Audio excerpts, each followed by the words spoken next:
తులసి కోట ఏ దిక్కులో ఉంటే ఐశ్వర్యం కలుగుతుందో ఈ వీడియోలో మనం తెలుసుకుందాం.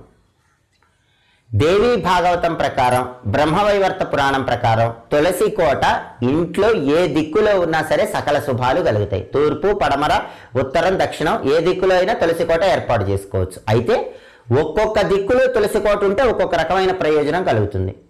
తూర్పు దిక్కులో తులసి కోట ఉంటే దీర్ఘ సుమంగళితత్వం కలుగుతుంది. అలాగే పడమర దిక్కులో తులసి కోట ఉంటే ఇంట్లో పిల్లల జ్ఞాపక శక్తి బాగుంటుంది, పిల్లలు చదువులో బాగా రాణిస్తారు. తులసి కోట ఉత్తర దిక్కులో ఉంటే ఐశ్వర్యం బాగా కలుగుతుంది. తులసి కోట దక్షిణ దిక్కులో ఉంటే మోక్షం కలుగుతుంది.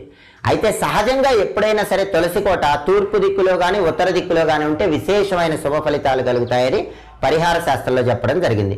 తులసి మొక్కలు ఏ దిక్కులో అయినా పెంచుకోవచ్చు, కానీ తులసి కోట మాత్రం తూర్పు దిక్కులో కానీ ఉత్తర దిక్కులో కానీ ఉంటే ఉత్తమ ఫలితాలు కలుగుతాయి. అలాగే మీ సింహద్వారాన్ని